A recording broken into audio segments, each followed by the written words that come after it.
अदालत के खिलाफ आप बात नहीं कर सकते, कंटेम्प्ट लग जाती है और रही सही कसर भी जाती है। आज आके अगर आप बात कर सकते हैं तो सियासतदानों के खिलाफ आप टीवी टॉक शोज़ के अंदर देख लें, क्रिटिक्स की क्रिटिसिज्म के अंदर देख लें, आप न्यूज़ के अंदर देख लें, पेपर्स के अंदर, प्रिंट मीडिया, इलेक्ट्रॉनिक मीडिया के अंदर सियासतदानों को खासा रगड़ा लगता है।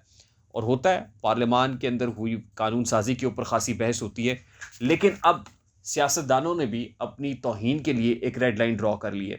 जैसे सबने अपनी एक रेड लाइन रखी हुई है, उसी तरह पार्लियामान ने भी एक रेड लाइन ड्रॉ कर ली है। जल्दी हो जाती है, यहाँ पे जजों की तौहीन बहुत जल्दी हो जाती है। अब सियासतदानों की तौहीन भी बहुत जल्दी हो जाएगी। मेरा ख़्याल है अवाम को भी मिल के कोई तौहीन अवाम का बिल भी पास कर लेना चाहिए। अस्सलाम वालेकुम मेरे सादा से पाकिस्तानियों, मेरा नाम रेहान तारिक है और आप मेरा यूट्यूब चैनल और फेसबुक पेज देख रहे हैं। ये दस्तूर ज़बाबंदी है कैसा तेरी महफिल में, यहाँ तो बात करने को तरसती है ज़बा मेरी। कुफल बांधे हैं मेरे लब पे तेरे बंदों ने, जुर्म यह है कि सदाकत का तलबगार हूँ मैं। बतौर सहाफ़ी आप इंटेलिजेंस एजेंसीज़ या मुसल्लह अफ़वाज के ख़िलाफ़ को बात नहीं कर सकते, यानी ख़िलाफ़ क्या करनी है, कोई क्रिटिक नहीं कर सकते। एजेंसीज़ के लोग उठा लेते हैं, उठाए जाते हैं। ये तो कोई राज़ नहीं है, मेरा ख़्याल है कि अब ये तो एक ओपन सीक्रेट है। अदालत के खिलाफ आप बात नहीं कर सकते, कंटेम्प्ट लग जाती है और रही सही कसर भी जाती है। आज आके अगर आप बात कर सकते हैं तो सियासतदानों के खिलाफ आप टीवी टॉक शोज़ के अंदर देख लें, क्रिटिक्स की क्रिटिसिज्म के अंदर देख लें, आप न्यूज़ के अंदर देख लें, पेपर्स के अंदर, प्रिंट मीडिया, इलेक्ट्रॉनिक मीडिया के अंदर सियासतदानों को खासा रगड़ा लगता है। और होता है, पार्लियामान के अंदर हुई कानून साज़ी के ऊपर खासी बहस होती है। लेकिन अब सियासतदानों ने भी अपनी तौहीन के लिए एक रेड लाइन ड्रॉ कर ली है। जैसे सबने अपनी एक रेड लाइन रखी हुई है, उसी तरह पार्लियामान ने भी एक रेड लाइन ड्रॉ कर ली है। यानी सब अपनी अपनी तौहीन, सब अपने अपने कद को जो है उसमें इजाफा करते हुए दिखाई देते हैं और ऐसे लगता है कि सब बड़े फ्रेजाइल हैं और सबकी तौहीन बड़ी जल्दी हो जाती है। यहाँ फौजी जर्नैलों की तौहीन बहुत जल्दी हो जाती है, यहाँ पे जजों की तौहीन बहुत जल्दी हो जाती है। अब सियासतदानों की तौहीन भी बहुत जल्दी हो जाएगी। मेरा ख़्याल है अवाम को भी मिल के कोई तौहीन अवाम का बिल भी पास कर लेना चाहिए। आज तौहीन पार्लियामान का बिल स्पीकर राजा परवेज़ अशरफ की ज़ेर सदारत जो कौमी असम्बली का इजलास हुआ, उसमें कासिम नून साहब ने ये बिल पेश किया है और पार्लियामान से इस बिल को मंजूर करा लिया गया है। ये तौहीन पार्लियामान किस बला का नाम है? तौहीन पार्लियामान या तौहीन पार्लियामेंटेरियंस, यानी जो कानून साज़ हैं, उनके खिलाफ उनको जो इम्यूनिटी हासिल है, उनको जो प्रिविलेजेस हासिल हैं पार्लियामान में होने की हैसियत से, उन पर अब कोई सवाल नहीं उठा सकता, उन पर कोई नुक्ताचीनी नहीं कर सकता, उसमें इंटरवीन नहीं कर सकता। इवन आप उनके खिलाफ को बात नहीं कर सकते, आप उस पे क्रिटिसिज्म नहीं कर सकते और आपको फूँक-फूँक के कदम रखने होंगे, फूँक-फूँक के कलम चलानी होगी, फूँक-फूँक के टीवी टॉक शोज़ के अंदर बात करना होगी। क्यों? क्योंकि आपको 1 करोड़ रुपया जुर्माना भी अदा करना पड़ सकता है और 6 महीने अंदर भी रहना पड़ सकता है। अब स्पीकर राजा परवेज़ अशरफ साहब ने जो कंटेम्प्ट कमेटी है वो 30 रोज़ के अंदर-अंदर बनानी है।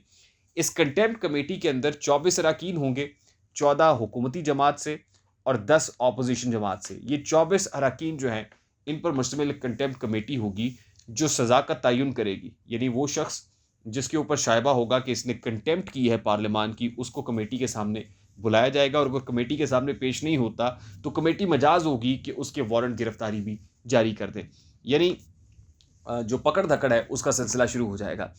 ये किस कॉन्टेक्स्ट में हो रहा है आप सब जानते हैं कि एक तरफ कंटेम्प्ट ऑफ कोर्ट लगने का अंदेशा है इस हुकूमत को और वहीं पर इस हुकूमत ने पार्लियामान के ज़रिए से कंटेम्प्ट ऑफ पार्लियामान की, यानी एक हेड ऑन कोलिजन इस वक्त जो 2 इदारों के माबैन है। लेकिन अगर इसके ज़रा ब्रॉडर पर्सपेक्टिव देखें, ज़रा कैनवस को बड़ा करें, तो एक कॉमनर भी, एक आम आदमी भी, ख़ास तौर पे सहाफ़ी हम जैसे जो तनकीद करते हैं, बात करते हैं, अब उनको भी पकड़ में या उनके खिलाफ भी एक शिकंजा जो है वो तैयार किया जा रहा है। और शिकंजे के अंदर जब जिसका दिल चाहेगा, तो ज़ाहिर है आपको पता है कि यहाँ पे इतनी पोलराइज्ड एनवायरनमेंट है कि हुकूमत के खिलाफ बात करने वाले सहाफ़ी और हुकूमत के हमनवा सहाफ़ी, हुकूमत की मदह सराई करने वाले सहाफ़ी, अब इनके दरमियान एक लाइन ड्रॉ की जा सकती है। इतना पोलराइज्ड एनवायरनमेंट है, तो चुन-चुन के उस तरफ के सहाफ़ी और इस तरफ के सहाफ़ी, अब ये एक इस्तिलाह आ गई है, ये उस तरफ का है, ये इस तरफ का है, ये उनकी तरफ का है, ये हमारी तरफ का है।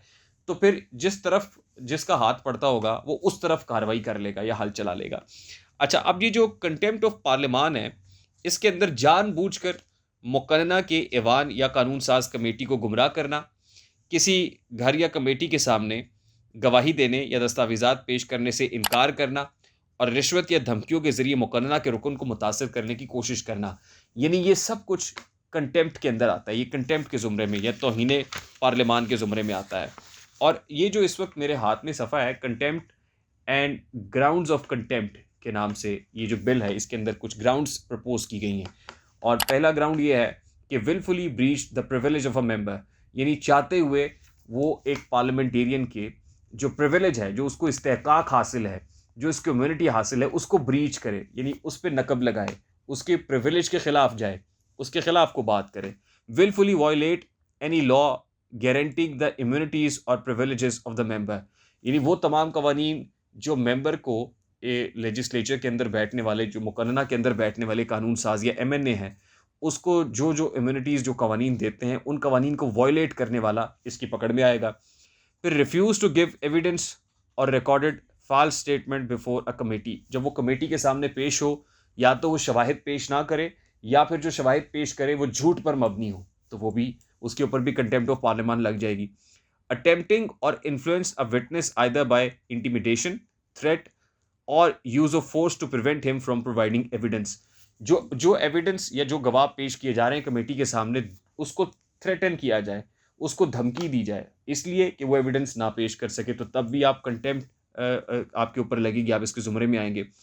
Fail to provide any documents और submitted tampered documents before a house और अ कमेटी देयर ऑफ, यानी वो कमेटी के सामने जो डॉक्यूमेंट्स पेश किए गए हैं वो फोर्ज्ड हैं, वो डॉक्यूमेंट्स ठीक नहीं हैं, खुद साख्ता हैं, गलत हैं, जाली हैं।